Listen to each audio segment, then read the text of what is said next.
Tonight, the first steps toward completing a new initiative were taken in the Arnett Benson neighborhood. The city of Lubbock presented its plan for the area and held conversations with community members discussing how it would be implemented.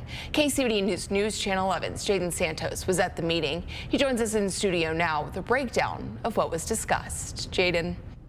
Madeline, that's exactly right. This was one of the first steps to forge improvement within the Arnett Benson community. The city's planning department wanted to hear directly from the people who live in the area so they can better craft a plan that will eventually be presented to city council.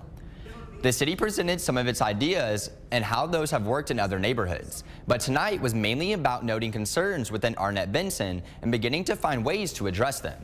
Some of the biggest issues community members shared today were vacant housing, adding speed bumps in some areas, and keeping the neighborhood safe for the families who live there.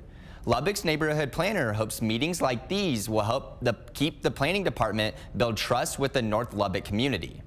Well, the first thing I really want to accomplish is just building relationships. That is the biggest part of my job, and my favorite part of the job is building those relationships with the people.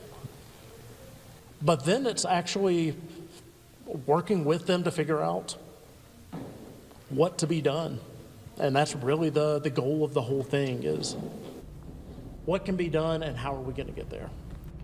Bowling says this city is hoping to work with the people who live in Arnett Benson, not against them, since the plan that will be created through these conversations are meant to benefit them for years to come.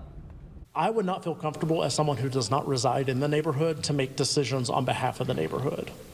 I need the expertise of the people who live here to be able to help guide me through these discussions, not me guide them, so that we can actually have a neighborhood-led plan as opposed to just another city document. City officials are calling this meeting a success. Over the next few months, there will be several other gatherings like this one, going more into depth into community concerns. The planning department is hoping to have a final draft of future projects for Arnett Benson ready to present to city council by next February. Madeline? Thank you.